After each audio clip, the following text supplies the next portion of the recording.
Hello! Hello, vous allez voir pourquoi je dis hello. Et donc bienvenue dans cette petite conférence animée, mini-conférence que j'ai appelée Sun Times, vous allez voir pourquoi, qui est en fait une étude sur les périodes de la journée. Alors c'est vraiment quelque chose d'assez mystérieux, je pense d'assez original, hein, et que je vous propose de toute façon de découvrir. Alors une journée, c'est quelque chose qui rythme effectivement notre quotidien, bien entendu, puisque quotidien ça veut dire journalier, ça veut dire une journée. Une journée c'est 24 heures, et 24 heures c'est 86 400 secondes, juste pour info, hein.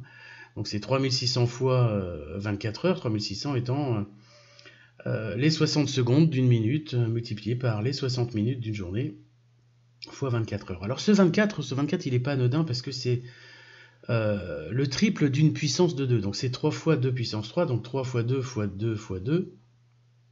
Et ça a des particularités assez sympathiques parce que une journée, ça va pouvoir être divisé en deux demi-journées de chacune 12 heures, en 3 tiers de 8 heures, en 4 quarts de 6 heures, en 6 périodes de 4 heures, en 8 périodes de 3 heures, en 12 périodes de 2 heures, et finalement en 24 périodes d'une heure.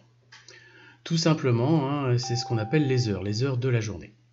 Alors ces heures de la journée, elles sont numérotées.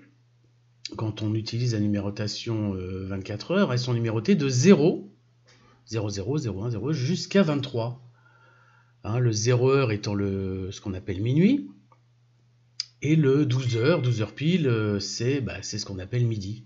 Hein, et le 24 heures qui n'existe pas, le 24 heures correspond en fait au minuit de la journée du lendemain.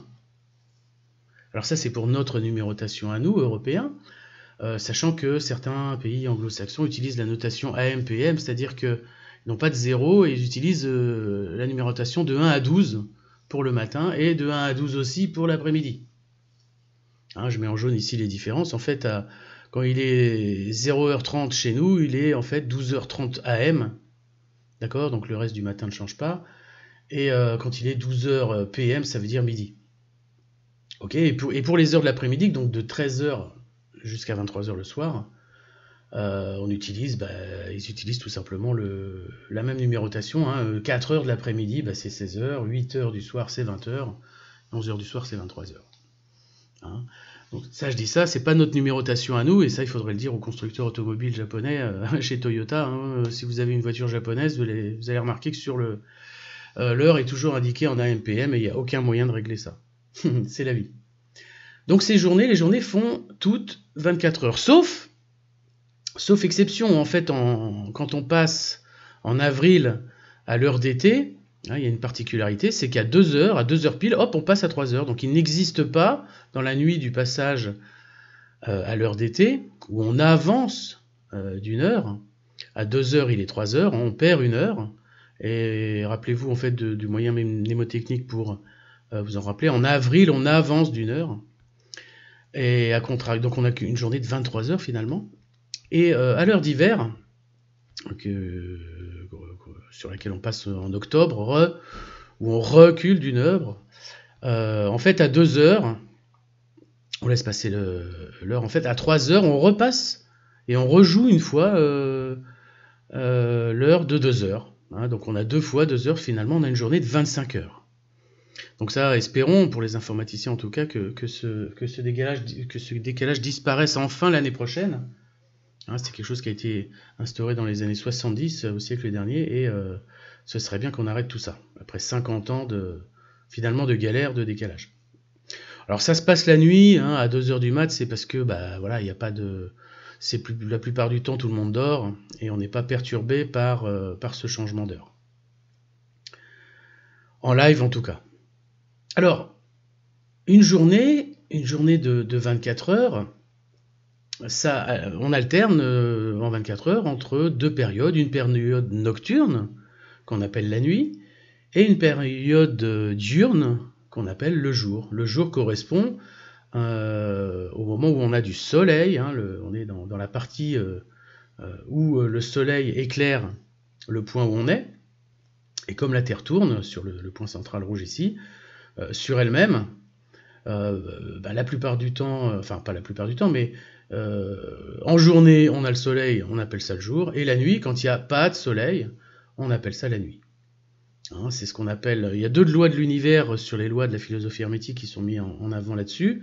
C'est la loi de la polarité déjà, parce que qu'est-ce qui diffère entre le jour et la nuit, à quel moment on passe du jour à la nuit, de la nuit au jour. Hein, c'est vraiment explicité dans le livre du Kybalion sur la philosophie hermétique. Et puis la loi du rythme, hein, la loi du cycle, hein, où tout est un éternel recommencement, et en fait ça tourne. Alors, la représentation en bleu ici du découpage des heures est pas exacte, hein, c'est pas à minuit que commence la nuit, hein, jusqu'à midi, et de midi à minuit que correspond le jour. En fait, si on voulait diviser en deux parties égales de 12 heures le jour et la nuit, on aurait plutôt quelque chose qui ressemblerait à ça. Avec, arbitrairement, on va dire, par exemple à 8 heures du matin, le début de la journée, avant c'est la nuit, et à 20 heures, donc 8 heures, hein, 8 heures du matin c'est le jour, et 8 heures du soir c'est la nuit. On peut prendre cette division parce que justement, le milieu de la journée correspondrait, dans ce cas-là, pour nous, dans notre hémisphère et à notre latitude, au zénith solaire, c'est-à-dire le moment où le soleil est le plus haut, finalement, dans le ciel. Hélas, ça se passe pas tout à fait comme ça, parce que les heures de début du jour et du début de la nuit correspondent, en fait, aux heures du soleil, tout bêtement. Et ces heures de soleil dépendent de la saison. Il peut y avoir des amplitudes assez importantes. Hein. Exemple ici, hein, on pourrait imaginer que suivant les périodes de l'année, hein, le lever de soleil c'est entre 6h et 10h, et que le coucher du soleil c'est entre 18h et 22h. Alors, les chiffres que je donne là sont justement les chiffres que j'ai recalculés, revérifiés sur la France, alors pas Paris, mais c'est exactement Cholet, là où je suis, où en été, le jour le plus long, finalement, le soleil se lève à 6h et des brouettes, et se termine à presque 22h, à un quart d'heure près, ce qui fait une journée en fait de 16 heures d'affilée, alors que l'hiver, le soleil se lève plutôt à 10h, on va dire moins le quart, et se couche à 18h à peu près aussi. Ce qui fait des journées en hiver de 8 heures, donc 2 fois plus courtes en fait qu'en été. C'est une amplitude assez importante. Alors ça c'est vrai pour la France, c'est vrai pour Paris, Cholet, etc. Mais il y a une différence, il y a des différences selon la position géographique du point où l'on est. Il y a la précision des équinoxes, c'est-à-dire que la Terre est comme une toupie qui finit sa course finalement, hein, elle tourne sur un axe mais qui lui aussi pivote. Et si je prends l'exemple de la ville d'Oslo en Norvège, donc qui est beaucoup plus au nord en latitude, ils ont une amplitude du lever de soleil qui va de 5h du mat, 5h30 à presque midi. Hein, c'est-à-dire qu'il y a des périodes de l'année où le soleil se lève à 5h, et d'autres périodes de l'année à l'opposé où il se lève qu'à midi. Et des périodes de coucher du soleil qui commencent dans l'année vers le coup de 17h et qui peuvent aller jusqu'à minuit. Hein, il y a des périodes de la nuit où à Oslo, à 23h30, il fait encore jour. Donc c'est assez... et plus on va dans le nord, plus ces amplitudes sont grandes, jusqu'à certaines terres, en Laponie ou Russie ou autre, où des fois il n'y a pas de jour, où il n'y a pas de nuit, suivant la saison. A l'inverse, si on est plus proche de l'équateur, hein, j'en ai même parlé avec un collègue de Martinique, par exemple à Pointe-à-Pitre, qui est en Martinique, le jour commence entre 3h30 ou 4h30, en fait. Hein, il y a peu de... Là, vous voyez que l'amplitude est plus faible, mais beaucoup plus tôt, par exemple. Donc il fait jour beaucoup plus tôt qu'ailleurs. Et il fait nuit aussi beaucoup plus tôt, hein, 15h30, 16h30, il commence à faire nuit à 17h, quel que soit le moment de l'année, il fait nuit.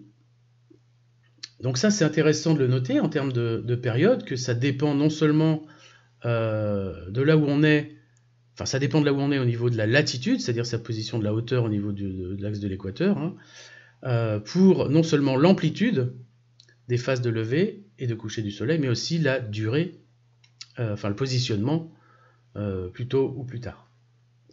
Alors, idéalement, ce serait bien de pouvoir diviser, alors moi j'adore ça, hein, les chiffres, etc., vous le savez, la journée en 4 parties égales de 6 heures, puisqu'on parle tous de la nuit, du matin, de la matinée, de l'après-midi, de la soirée. Et à quelle heure, en fait, commencent tous ces éléments-là, en fait la seule chose qu'on peut dire, avec exactitude, et sans aucune contestation possible, c'est que l'après-midi commence après-midi. À 15h, on est dans l'après-midi. À 14h, on est dans l'après-midi. À 13h, on est dans l'après-midi. À 12h30, on est dans l'après-midi. À 12h15, on est dans l'après-midi. À 12h02, dès qu'il est midi, dès que les 12 coups de midi sonnent, ça y est, on est dans l'après-midi. Si quelqu'un vous dit l'inverse, il se trompe. Donc c'est la seule chose dont on peut être sûr. C'est que l'après-midi commence juste après-midi, dès que midi sonne. Et donc avant l'après-midi, on est dans l'avant-midi, on est dans la matinée, le matin. Ok ? Alors toute l'astuce va essayer de déterminer où se finit la nuit et où commence le matin, et où se termine l'après-midi et où commence la soirée. Si on veut tout simplement 4 parties égales, ce seront 4 parties égales de 6 heures, donc 12 moins 6 égale 6, oui 12 plus 6 égale 18, donc à 6 heures du mat, finit la nuit et commence le matin, et à 18 heures, se termine l'après-midi et commence la soirée. Donc ça c'est assez sympathique parce que si on représente les 24 heures coupées exactement en 6 heures, on a cette représentation de 6h à 12h le matin, de 12h à 18h l'après-midi, de 18h à minuit la soirée et de minuit à 6h la nuit. Ok, alors c'est pas sans rappeler, si vous suivez la chaîne, si vous avez regardé ce qu'était la capacitologie et la représentation avec ces couleurs-là, suivant cette orientation nord, sud, est, ouest, des 4 plans, le plan spirituel, l'esprit, le plan mental, le plan émotionnel avec ce qui est psychologique, et puis le plan physique, le matériel, on va retrouver une similitude assez sympathique, suivant en fait les phases de la journée, puisque l'homme s'adapte. On parle de non pas de chrononutrition, mais de cycles et d'horloges biologiques qui peuvent être liés à ça. Alors, en fait, pourquoi j'ai eu l'idée de faire cette mini-conférence ? Parce que, tout simplement, il y en a, c'est sur le fameux bonjour ou bonsoir, suivant l'heure. J'ai fait un petit sondage sur Facebook où j'ai demandé à partir de quelle heure de la journée vous commencez à dire bonsoir. Et j'ai eu des réponses assez variées, assez amples. La plupart du temps, les gens m'ont répondu, dans la région où je suis, plutôt 18h ou 19h, enfin ça tournait beaucoup autour de 18h, il y a du 17, il y a du 19, mais finalement c'est 18, et en fait ça correspond au découpage correspondant précédemment. On a dit que arbitrairement l'après-midi terminait à 18h et la soirée commençait à 18, et c'est à partir du début de la soirée, avec une amplitude de plus 2, moins 2, entre 16 et 20 heures globalement, même s'il y en a qui dépassent le 20 heures, et quelqu'un qui m'a répondu à 21 heures. À 21 heures, je dis bonsoir, avant je dis encore bonjour.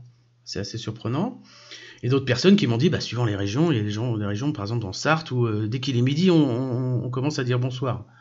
Ou même, je reprends l'exemple de la Martinique, où c'est fréquent que dès 14 heures, on dise déjà bonsoir. Donc gardons globalement sur une courbe de Gauss cette amplitude de 16h à 20h, où on a la possibilité de dire soit bonjour, soit bonsoir, éventuellement.